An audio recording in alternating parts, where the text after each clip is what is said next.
Olá, pessoal! Sejam todos bem-vindos ao podcast do Porto Social. Eu me chamo Luara e hoje eu estou aqui com a Aline, que representa o Instituto Fênix, e veio contar pra gente um pouquinho sobre a trajetória do Instituto, qual é a missão que eles abraçam, quais as atividades que eles promovem. Então, Aline, seja muito bem-vinda. Obrigada.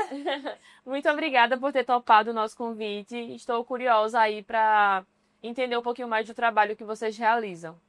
Então, vamos lá, gente. Me apresentando, meu nome é Aline, tenho 26 anos. Conheci o Instituto através de uma pessoa, na minha vida particular, que conhecia, que me falou um pouco do trabalho do Instituto.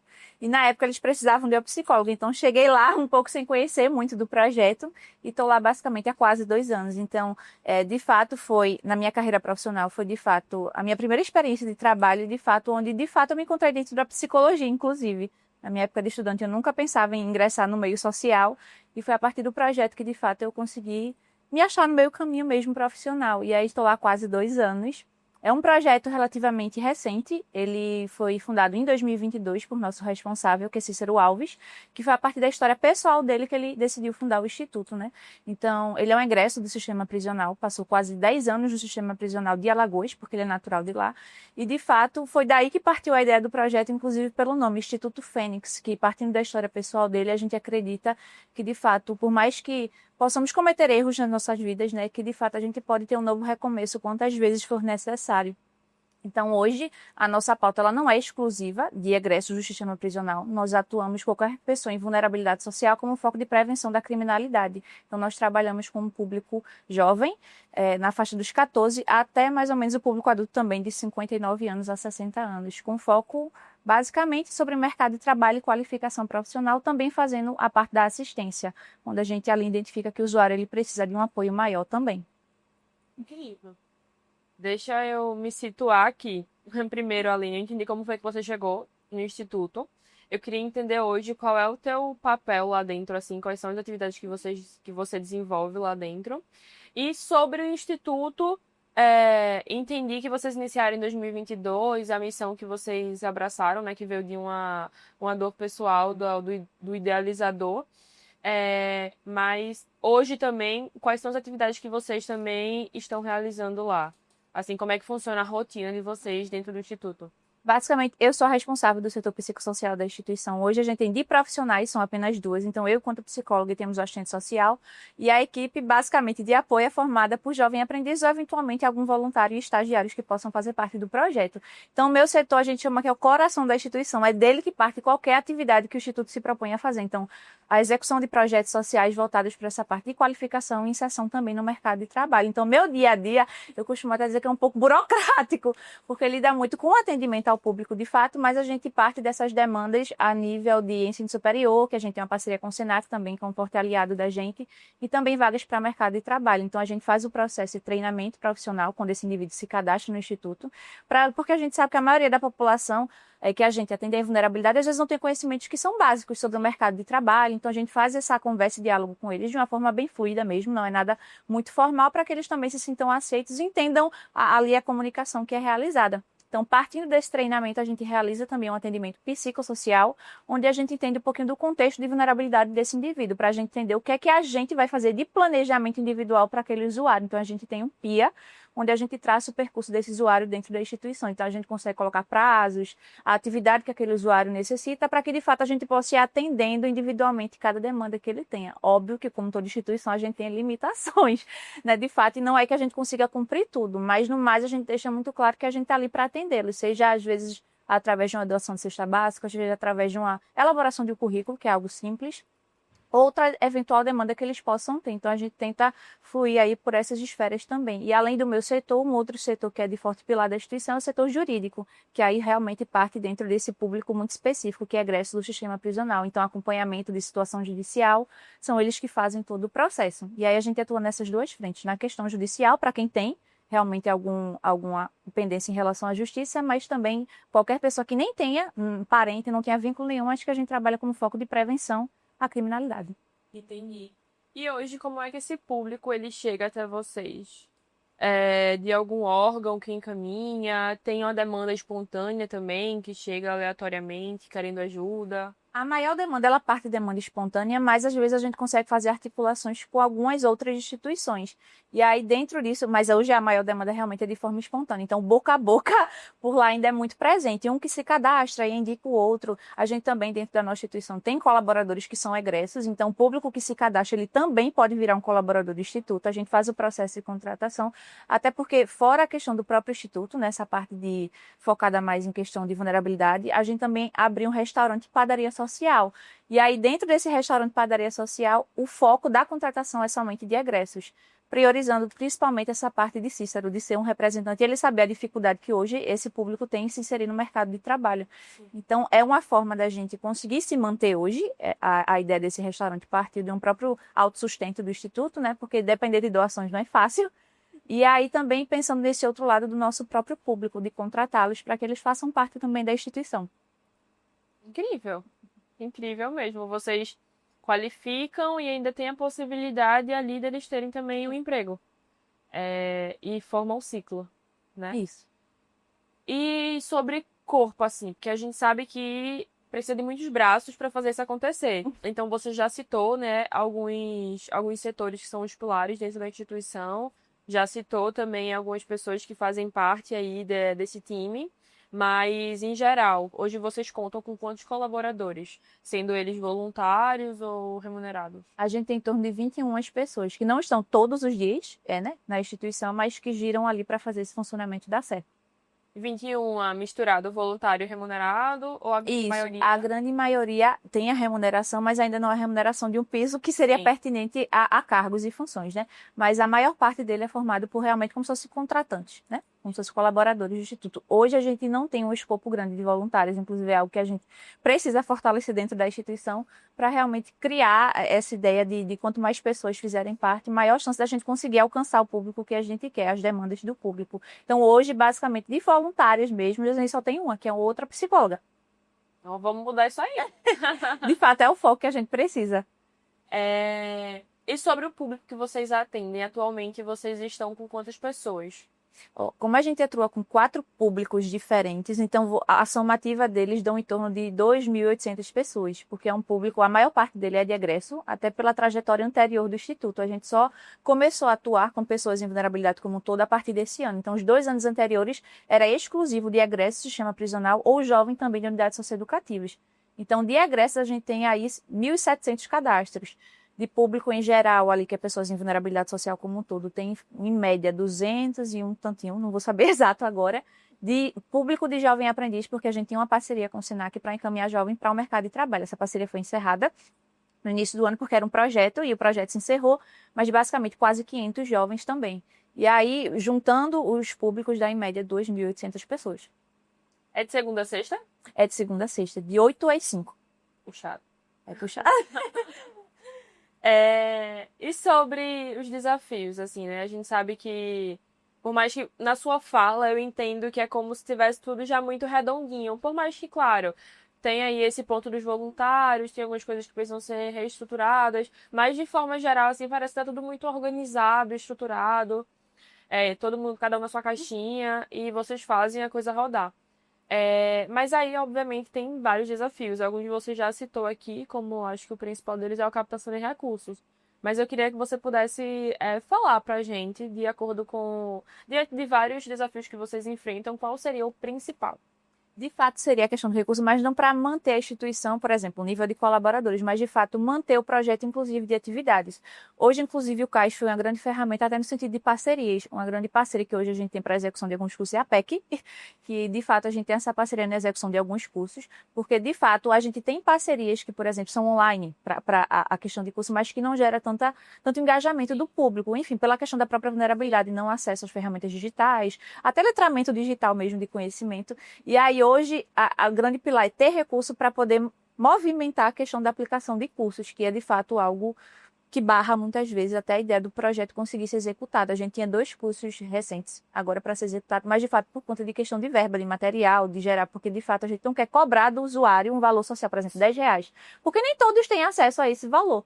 E aí, de fato, a gente quer custear todo o processo do curso, mas não tem como, né? Isso acaba sendo uma das principais barreiras e também a questão de ter mais parcerias e ampliar. Hoje, o CAIS, inclusive, a ideia da gente iniciar dentro desse projeto foi com uma ideia de fortalecer a gente enquanto profissional também, porque eu sou recém-formada, a assistente social também é, então conhecimento dentro dessa área a gente não tinha muito, né? A gente faz a coisa rodar da forma que a gente entende que está funcionando. Mas com certeza tem muita coisa a melhorar em questão de, né, de conhecimentos e formalização até das ações que a gente já faz, de fato, para a gente agregar. Então, acho que os dois grandes pilares seria a questão realmente do financeiro, não para manter os colaboradores, mas de fato propor as atividades para o usuário, a gente conseguir custear tudo, sem de fato ter nenhum tipo de auxílio. E a outra questão seria de fato ampliar mais a rede, inclusive de empresas para contratação, porque hoje é uma grande dificuldade. A maior parte do público da gente é egresso e hoje o meio empresarial é muito fechado para isso. E aí isso dificulta um pouco. O preconceito ainda é Muito grande. E aí isso dificulta bastante. A gente tem algumas empresas, mas de fato entra um contraponto. O maior público de cadastrados é homens, mas a maior quantidade de vagas gira para o perfil feminino. E aí também isso acaba frustrando, né? O usuário, muitas vezes a gente recebe, eu estou cadastrado há muito tempo, eu não consegui a vaga de emprego. É o que a gente deixa muito claro, não tem como a gente garantir nada, nenhum tipo de serviço a gente tem como garantir, mas a gente tenta fazer a movimentação ali necessária para que de fato eles consigam alguma oportunidade, seja através do emprego necessariamente ou outras vias que a gente identifica.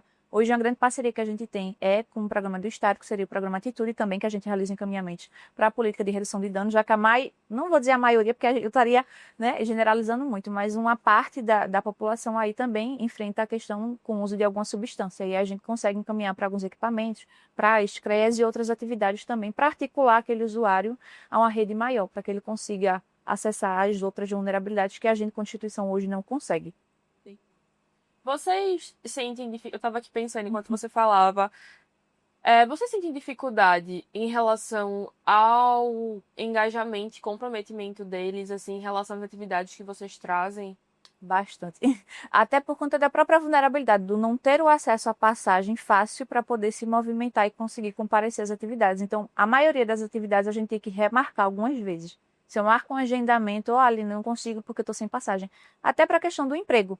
Às vezes acontece o usuário não ter a passagem para se locomover. E hoje o Instituto também não consegue fornecer. Recentemente, num curso de planificação que a gente teve com o Senac, a gente caminhou um jovem, junto ao CREAS, a gente articulou, e esse jovem foi encaminhado ao curso de planificação. E aí o jovem, a gente faz o acompanhamento, né, diário para saber se estão frequentando as aulas normalmente. E aí ele, Aline, eu não estou conseguindo frequentar por conta de falta de passagem. E eu entrei em contato com a técnica de referência do CREAS e ela conseguiu articular para a disponibilização do VEM. E aí o jovem conseguiu, mas não, é algo que é exceção, não é a regra. O outro jovem a gente realmente não conseguiu inserir dentro do contexto. E aí fica um pouco difícil essa articulação também. A gente tenta, mas não é algo realmente de garantia. Então hoje a sensibilização deles, a gente tenta marcar ao máximo as atividades todas para um mesmo dia. Então se tiver treinamento, no mesmo dia de treinamento, a gente tenta executar o atendimento psicossocial. Então, faz o treinamento e, posteriormente, a gente faz o atendimento individual para tentar ao máximo acumular as atividades em um dia para que eles realmente não tenham muitos gastos de passagem, de ida e vinda. Porque é algo que realmente gera uma dificuldade deles comparecerem. E agora falando sobre próximos passos, né? A gente está aí finalizando 2025, indo para 2026. Eu sei que a maioria das organizações já estão trabalhando aí loucamente no planejamento de 2026. Mas aí o que é que vocês planejam de próximos passos? Manter as atividades que vocês já estão, talvez trazer novas atividades, enfim. Acho que a ideia é justamente ampliar muito mais. Inclusive, a gente faz parte de outros projetos, né? Como a gente, enfim, a gente sobrevive doação, mas tem também alguns projetos em execução. E aí, esses projetos também colaboram muito com a gente nesse sentido. Vamos diversificar para gerar mais impacto social e trazer mais visibilidade para o projeto também, para conseguir até ter mais parceiros quando a gente amplia um pouco mais o escopo do projeto.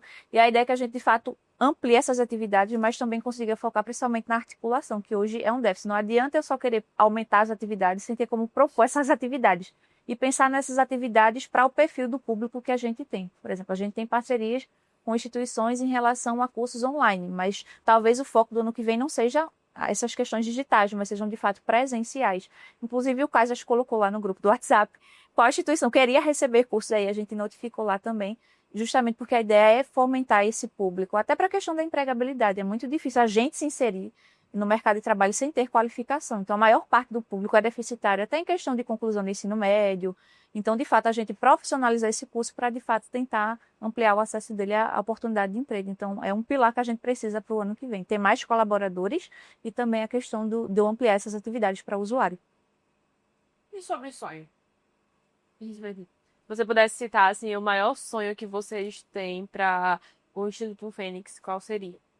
Tem uma frase interna, né, que o nosso responsável diz. Ele diz que o sonho dele é que um dia os presídios do Brasil, enfim, unidades socioeducativas, enfim, o contexto como um todo se tornem museus. E que, de fato, a gente tem essa redução da criminalidade, que o jovem ele se encontre dentro da questão profissional, que famílias sejam, de fato, restauradas no sentido até do uso de alguma substância, porque é o que a gente vê muito lá, enfim, são vários contextos que, de fato, destroem famílias como um todo. Não só sobre o uso da substância, mas outros fatores também. Então, é uma frase que a gente até brinca com ele. Rapaz, essa frase é meio brega. Mas ele brinca, ele diz, não é não, porque ele de fato é algo que ele vivenciou na realidade dele e ele sabe a importância que isso traz. Então, às vezes ele viaja para outros lugares e ele diz, ó, isso aqui já foi um presídio, isso aqui já foi uma cela e hoje não é mais. Então, isso traz uma representação. Então, se eu pudesse, assim, um sonho é que de fato as pessoas elas tenham acesso para transformarem realidades as suas, a das famílias, a de pessoas próximas e que a gente faça uma rede de mudar o mundo. E uma lição aprendida? Você está no Instituto há 2 anos, não é isso? Se você pudesse citar aqui pra gente uma lição que você aprendeu dentro desses 2 anos. Tá, agora pegou. Eu acho que é de fato nunca desistir. Acho que é o que o Cícero nos ensina muito no dia a dia. Às vezes, Acho que, desculpa te interromper, mas vocês trabalham muito a ressignificação, né? de fato, é algo assim que no dia a dia a gente até brinca com isso, é muito otimista. Parece que a realidade ali tá super cruel e ele diz assim, não, mas a gente tem que pensar na solução. A gente fica, mas você não tá vendo que tem esse problema aqui, não tem como a gente resolver. E eu acho que é algo que a gente aprende muito com ele no dia a dia e que a atuação da gente mostra pra gente o tempo todo, é que a gente não pode desistir, apesar do cenário às vezes ser caótico e de fato não ter evidências de que a coisa vai ficar boa, né, que a gente vai conseguir resolver. Mas ele traz esse senso muito de otimismo para o nosso projeto, que eu acho que se de fato não fosse isso, acho que talvez o projeto já tivesse encerrado. Porque, de fato, é um dia a dia muito difícil, até pelo público que inicialmente a gente atendia. Então, a gente bater na porta e ver que ela está quase sempre fechada é muito difícil. Então, acho que a resiliência, trazer essa resignificação para as dificuldades é o grande pilar do nosso dia a dia, é o que move a gente, de fato. Você falou sobre a captação de recursos? Como é que vocês se mantêm hoje? Pronto. Hoje a gente se mantém basicamente através de projetos que a gente participa de editais, enfim, e também através de doações. Então, de fato, se você aí deseja apoiar o nosso projeto, entre em contato em nossas redes sociais, que de fato lá você vai encontrar todo o nosso escopo de acesso a essas doações. Então, de fato, rede social, lá vai estar o nosso QR Code para acessar o nosso Pix, né? E lá você pode fazer parte dessa rede. Olha aí. Eu queria falar agora sobre uma foto que a gente pediu para vocês nos enviar, que seria sobre um momento especial para o Instituto, né? Um momento que representasse assim, um marco. E você nos enviou essa foto aqui. Eu queria que você falasse um pouco sobre esse momento e o porquê de ser exatamente essa foto.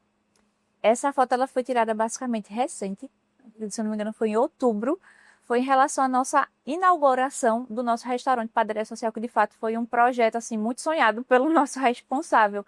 Então, na verdade, foi uma semana teste que a gente fez o restaurante, ele ainda não foi iniciado, inaugurado, mas a gente fez uma feijoada social. Então, todo mundo do Instituto se mobilizou. Então, eu saí da minha função de psicóloga e do setor psicossocial, a gente desceu para a gente fazer a alimentação. Então, de fato, todo mundo, a equipe, se movimentou para, de fato, fazer o projeto iniciar um grande sonho.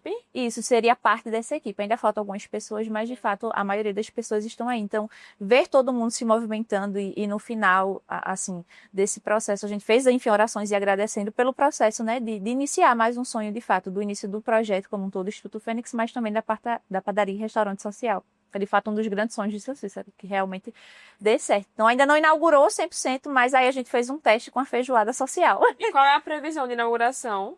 Diz ele que até o final do ano isso acontece. Mas ainda faltam alguns ajustes, mas por ele isso já tinha iniciado faz tempo. Vamos embora. Já fala aí também o endereço para o pessoal que está nos assistindo. Mas já irem visitar também, porque vai que daqui que esse podcast saia, a padaria já tenha sido inaugurada. Então, vamos embora aí movimentar, né? De fato, a gente fica localizado basicamente em frente ao IMIP. Então, é um ponto muito estratégico nesse sentido também. Fica na avenida principal. E o nosso endereço é Rua dos Coelhos, 485 Coelhos. Então você vai ver lá a placa bem grande, Instituto Fênix, que aí você vai achar rapidinho, quase em frente ao IMIP. Perfeito, Aline. A gente já está se encaminhando aqui para o final e eu queria que você repetisse para o público que está nos assistindo as formas de apoiar e citasse também o Instagram de vocês, para que as pessoas tenham acesso, né, para conhecer um pouquinho melhor a história e trajetória, seja como voluntário, seja como apoiador financeiro, seja com a doação de algum tipo de material. Quais são as formas de apoiar e como é que eles podem contatar vocês? Hoje a nossa maior ferramenta acaba sendo realmente o Instagram. Então, através do nosso Instagram, qualquer pessoa pode acessar o nosso Pix e também saber formas de voluntariado. Todas as informações constam lá ou também através do nosso número principal, que é o 3033 50 66. E aí você consegue. A maior parte dessas doações realmente é através via Pix. O Instagram qual é? O arroba? Instituto Fênix. Isso aí. Aline, eu queria te agradecer por ter topado o convite mais uma vez, por estar aqui e compartilhar um pouco da trajetória de vocês. Parabéns pelo trabalho que vocês realizam, né? Vocês iniciaram em 2022, mas assim, em 3 anos, como eu falei, é algo que a gente até fica... Pra gente que trabalha com projetos sociais, né, principalmente no programa CAS, tem tantos projetos que já iniciaram há tantos anos atrás e ainda não estão tão estruturados e tão redondinhos assim como o de vocês. Então, parabéns, né, pelo trabalho, pelo impacto que vocês causam na vida de tantas pessoas e ressignificam, né, tantas e tantas histórias. E para quem está nos assistindo, a gente se vê no próximo episódio. Mas antes, não esquece de nos acompanhar no nosso Instagram, que é @oportosocial e @redemudamundo, para continuar acompanhando os próximos projetos. Até a próxima e obrigada, Aline. Obrigada também.